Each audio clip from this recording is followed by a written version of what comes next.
तो आप सभी का स्वागत करते हैं यूट्यूब चैनल में। आज के वीडियो में हम देखेंगे बहुत ही महत्वपूर्ण आंकिक प्रश्न जो कि 3 चैप्टर से बहुत ही ज़्यादा लगभग हर साल पूछे जाते हैं।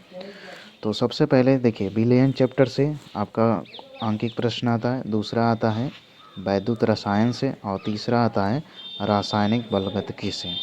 तो हर एक चैप्टर के क्वेश्चन देखेंगे हम लोग किस टाइप से प्रश्न पूछे जाते हैं और किस फार्मूले पर पूछे जाते हैं। ठीक है, तो आइए स्टार्ट करते हैं हम। चलिए सबसे पहले हम देखेंगे बिलियन चैप्टर से किस किस सूत्र पे कौन कौन सा क्वेश्चन कैसे बनता है। ठीक है, चलिए सबसे पहले बात हम करेंगे मोलरता पर और नॉर्मलता पर। मोलरता और नॉर्मलता पर जो क्वेश्चन आते हैं आंकिक प्रश्न वो 2 नंबर में पूछे जाते हैं। ठीक है, अब देखिए यहाँ पर हम आपको आंकिक प्रश्न हल नहीं करवाएंगे, केवल फार्मूला बताएंगे और उस पर आधारित क्वेश्चन किस टाइप से पूछे जाते हैं आप उसे देख लीजिएगा। ओके, और घर पे पेन और कॉपी ले करके उससे प्रैक्टिस कर लीजिएगा बस यही। ठीक है, तो चलिए सबसे पहले मोलरता का सूत्र देखते हैं। मोलरता होता है विलेय की मोलों की संख्या बटा विलयन का आयतन लीटर में। ठीक है, अब देखिए इसे हम एक और सूत्र से लिख सकते हैं। मोलों की संख्या को हम जानते हैं मोल बराबर होता है भार बटा अणु भार। तो हम इसे लिख सकते हैं मोलरता कैपिटल एम बराबर डब्लू बटा एम गुणा भी। यहाँ पर हो जाएगा लीटर में। ठीक है, लीटर में। अब देखिए अगर मान लीजिए लीटर को चेंज करें हम तो एम बराबर डब्लू गुणा 1000 बटा एम भी एम एल में। ठीक है, एम एल में हो जाएगा। ओके, तो इस तरह से बन जाएगा आपका फार्मूला। और भी दूसरा है नॉर्मलता। नॉर्मलता और विलेय के ग्राम तुल्यांकों की संख्या बटा विलयन का आयतन लीटर में। तो इसके लिए भी आप बना सकते हो आराम से। देखिए नॉर्मलता का क्या सूत्र हो जाएगा। नॉर्मलता को हम दिखाते हैं कैपिटल एन से। ठीक है, तो इसमें विलेय का भार गुणा 1000। ठीक, अब बटा के यहाँ पर तुल्यांकी भार लिख देंगे ई गुणा भी एम एल में। ठीक है, तो इस सूत्र से भी आप आराम से सवाल को हल कर सकते हैं। ओके, चलिए अब इसके देखते हैं प्रश्न किस टाइप से आते हैं। देखिए जैसे देखिए ये बहुविकल्पी प्रश्न है। 1 नंबर में ये पूछा गया है 2019 और 22 में प्रश्न। जैसे 8 ग्राम NaOH 450 ml विलयन में घुला है, विलयन की मोलरता ज्ञात कीजिए। ठीक है, इसमें आपको W दिया हुआ है, ठीक है, V भी दिया हुआ है। ठीक, और यहाँ मोलरता का मतलब अणु भार निकाल लेंगे NaOH का तो आ जाएगा 40। ठीक है, तो 40 निकाल करके बाकी हल कर दीजिएगा, आ जाएगा आंसर। ठीक है, तो हम यहाँ पर ज़्यादा डिटेल में हल नहीं करेंगे, आप इसे वीडियो को रोक करके हल खुद करेंगे। ठीक है, अगला क्वेश्चन देख लेते हैं। देखिए नॉर्मल मोलरता पर ही है। देखिए कैसे पता चला कि ये मोलरता पर 0.2 एम। मोलरता को हम कैपिटल एम से दर्शाते हैं। ओके, तो सोडियम कार्बोनेट के 0.2 एम विलयन के 500 ml के लिए आवश्यक मात्रा बता दीजिए। जो पदार्थ है यानी सोडियम कार्बोनेट का मात्रा यानी आपको इसमें W बताना है। ओके, चलिए आगे नेक्स्ट देखते हैं अति लघु उत्तरीय प्रश्न जो कि 2 नंबर में पूछे जाते हैं। ठीक है,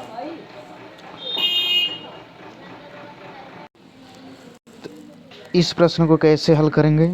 देखिए 5.85 ग्राम सोडियम क्लोराइड, यानी आपको थोड़ा सूत्र भी आपको याद होना चाहिए। सोडियम क्लोराइड का सूत्र क्या होता है NaCl। क्लोराइड 200 ml यानी मिली कह सकते हैं, यानी भी आपको दिया हुआ है। विलयन की मोलरता आपको कैपिटल एम ज्ञात करना है, तो NaCl से इसका अणु भार भी निकाल लेंगे। ओके, चलिए आगे देख लेते हैं। फिर से मोलरता पूछा है 15 ग्राम पोटेशियम क्लोराइड को 1 लीटर जल में घोला गया, विलयन की मोलरता की गणना कीजिए। ओके, आप कर लेंगे पिछले सवाल के हिसाब से।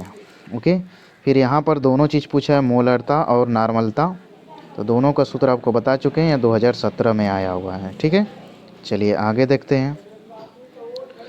अब एक चीज़ यहाँ पे थोड़ा सा मिस है, चलिए आगे देखते हैं। दूसरा जो फार्मूला पर पूछा जाता है ये तो नॉर्मलता मोलरता पर 2 नंबर का पूछा जाएगा। अब एक आता है मोल प्रभाज या मोल अंश भी बोलते हैं। ठीक है, हम लिख देते हैं इसको मोल प्रभाज। ठीक, या इसे हम बोलते हैं मोल अंश, ठीक है, मोल अंश।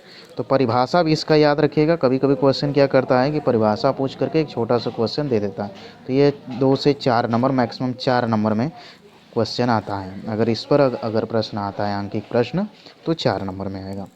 ठीक है, तो इसमें हम देख लेते हैं। इसमें विलेय और विलायक दोनों होते हैं। विलयन चैप्टर का मतलब ही होता है विलेय और विलायक। तो सबसे पहले विलायक का मोल प्रभाज यदि ज्ञात करना होगा तो विलायक के मोलों की संख्या बटे विलयन के मोलों की संख्या। अगर विलयन में विलेय का ज्ञात करना है, यहाँ पे देखिए स्मॉल स्मॉल दोनों लिखा है, लेकिन आप ये समझिएगा, इसको मैं ऐसे बता देता हूँ। यदि विलेय है तो स्मॉल एन बटा small n plus capital n, ठीक है। और विलायक पूछेगा तो कैपिटल एन, यानी बड़ा है, विलायक ज़्यादा होता है, इसलिए कैपिटल एन का प्रयोग करेंगे। Small n plus capital n का प्रयोग करेंगे, ठीक है। यानी कहने का मतलब होगा जिसका पूछेगा उसके मोलों की संख्या बटा संपूर्ण विलयन के मोलों की संख्या का, ठीक है। तो इस सूत्र पर देख लेते हैं हम लोग, ठीक है। चलिए आगे देखते हैं।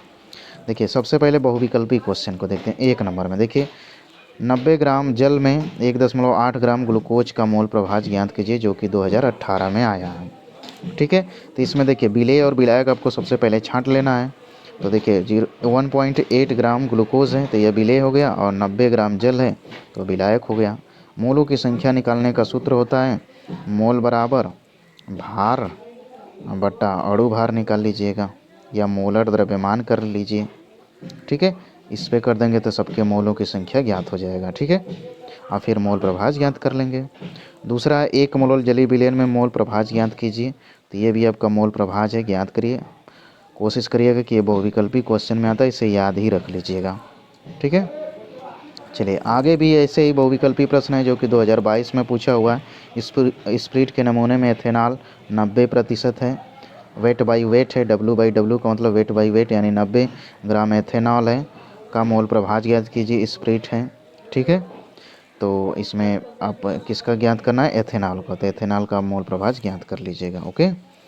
चलिए आगे है 3 नंबर में भी ये क्वेश्चन आते हैं लघुत्तरी प्रश्न में। यूरिया का 1 विलयन भारानुसार 6% विलयन में यूरिया का तथा जल का मोल प्रभाज ज्ञात कीजिए। 2017 और 22 में आया हुआ था। ऐसे क्वेश्चन आने की संभावना मैक्सिमम रहती है। इसी तरह से नेक्स्ट क्वेश्चन है, अब इसे अच्छे से पढ़ के कर लीजिएगा, ओके। चलिए इसी तरह अगला क्वेश्चन है सेम मोल प्रभाज पर, यानी मोल प्रभाज पर बहुत सारे क्वेश्चन आते हैं। नेक्स्ट है आपका 2 फार्मूला और याद रखना है, मोलल उन्नयन स्थिरांक और मोलल अवनमन स्थिरांक, ठीक है। तो मोलल उन्नयन स्थिरांक और मोलल अवनमन स्थिरांक, इसमें अणुभार में संबंध वगैरह होता है, ठीक है। ये फार्मूला आपको याद रखना है। यहाँ से देख लीजिए, 1 मिनट रुक जाइए, ठीक। ये फार्मूला देख रहे हैं ना, यहाँ से ये वाला, ठीक। चाहे यहाँ से देख लीजिए, जो भी आपको समझ में आए, तो इस पर प्रश्न पूछा जाएगा। इसमें थोड़ा सा देख लीजिए कौन कौन क्या चीज़ें, संकेत वगैरह का क्या मतलब है, ओके। और दूसरा होता है मोलल अवनमन स्थिरांक, ठीक है। तो मोलल अवनमन स्थिरांक का ये फार्मूला है। इस पर भी बहुत सारे क्वेश्चन पूछे जाते हैं, या फिर ये फार्मूला आप देख सकते हैं, ठीक है। चलिए अब इस पर हम क्वेश्चन देखते हैं कैसे पूछा जाए। सबसे पहले बहुविकल्पी प्रश्न को देख लीजिए। इसमें पूछा है कि हम भाई केबी का गणना कैसे करेंगे, ठीक है। केबी का गणना कैसे करेंगे, तो केबी कहाँ है, यहाँ से देख लीजिए। केबी ये है। अब ये हमें ज्ञात करना है। देखिए इसका फार्मूला पूछा है, तो पक्षांतर करके आप चेक कर लीजिएगा कौन सा फार्मूला सेट होगा, ओके। चलिए नेक्स्ट क्वेश्चन देख लेते हैं। यहाँ भी देखिए अवनमन स्थिरांक KF आपको दिया है और उभार ज्ञात करना है, यानी आपको ज्ञात करना है यम, ठीक है। तो यम बराबर अवनमन स्थिरांक दिया है तो 1000 KF हो जाएगा इंटू स्मॉल w अपान डेल्टा TF, ठीक।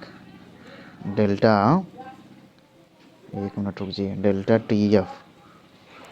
TF इंटू कैपिटल W, ये सूत्र होगा। और भार आपसे पूछ रहा है, सब कुछ दिया हुआ है, ठीक है। जैसे देखिए विलेय का भार दिया है, विलायक का भार दिया है, हिमांक में अवनमन दिया है, सॉरी कमी दिया, अवनमन मतलब कमी होता है, और भार आपको ज्ञात करना, KF का मान दिया हुआ है। वैसे नेक्स्ट क्वेश्चन है अणुभार की फिर से गणना करना है, बाकी सब दिया हुआ है। इसमें देखिए क्या दिया है, मोलल उन्नयन स्थिरांक, तो आप KB वाला यूज करेंगे फार्मूला, ठीक है। यहाँ पे जल के मोलल अवनमन स्थिरांक की गणना करिए, यानी कि आपको KF की ही गणना करना है, ठीक है, तो वही सूत्र का प्रयोग करिएगा पिछला।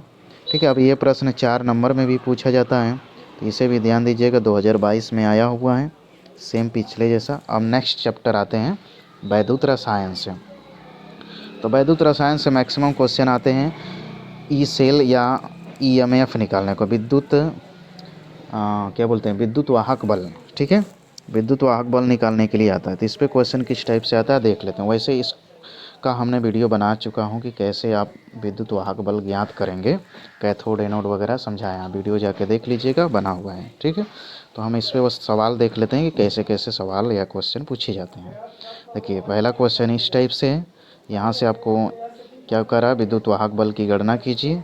ठीक, फिर यहाँ से भी ईएमएफ की गणना कीजिए, फिर ऐसे ही आपका दिया हुआ है ईएमएफ की गणना कीजिए, सेम चीज़ है। वैसे ही नेक्स्ट क्वेश्चन है, इसमें भी ईएमएफ की गणना कीजिए। ये 4 नंबर में क्वेश्चन पूछा जाएगा, मैक्सिमम 4 नंबर में आते, हो सकता है कि भाई 2 नंबर में भी पूछ सकता है। ठीक है, तो देख लीजिए, सब में विद्युत वाहक बल ज्ञात करना है। ठीक है, नेक्स्ट चैप्टर है हमारा रासायनिक बलगतिकी। रासायनिक बलगतिकी में 2 ही सूत्र होता है, याद रखिएगा। एक होता है K बराबर 0.6932 बटा टी हाफ। ठीक है, टी हाफ। और दूसरा होता है K बराबर 2.303 अपान टी लाग ए बटा ए माइनस एक्स। ठीक है, अब इस पे ध्यान देने वाली बात है कि यदि मान लीजिए कि छोटा प्रश्न आता है, छोटा प्रश्न कहने का मतलब कि इस फार्मूले पर कोई आता है, ठीक है, तो क्या होगा, आपका 2 नंबर का आएगा। कभी कभी सवाल कॉम्बिनेशन में दे देता है, यानी दोनों फार्मूले का यूज हो जाता है, तो वह 4 नंबर में हो जाता है, यानी दोनों, यानी कि इस फार्मूले का भी यूज हो जाता है। ठीक है, तो ऐसे आप देख सकते हैं। ठीक है, चलिए देखते हैं किस टाइप का प्रश्न आता है। सबसे पहले पूछ ले रहा है कि प्रथम कोटि की अवक्रिया के लिए वेग स्थिरांक का समीकरण ज्ञात कीजिए। तो प्रथम कोटि की अवक्रिया के लिए वेग स्थिरांक का समीकरण आपको बता चुके हैं, आपने देखा है, ये वाला आपका सही हो जाएगा। ठीक है, और ऑप्शन देखने की ज़रूरत ही नहीं है।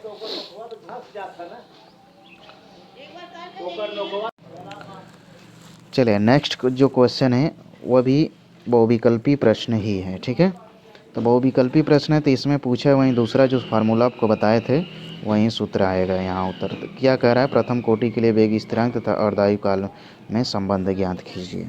ओके, तो ये बहुविकल्पी में 1 नंबर भी पूछा जा सकता है। अब देखिए, यह है जो आपका, यह भी बहुविकल्पी प्रश्न है, तो 1 नंबर में है, ये बहुविकल्पी है तो 1 नंबर में ही मिलेगा आपको। ठीक है, 40 मिनट। अब इसको दोनों सूत्र का यूज करना पड़ेगा, हो सकता है। ठीक है, देख लीजिएगा जैसा लगे। देखिए, एक प्रथम कोटि की अवक्रिया का अर्ध आयु समय 4 मिनट है, हो तो 99% अवक्रिया कितने समय में पूर्ण होगी, यानी दोनों फार्मूला का यूज करना पड़ेगा।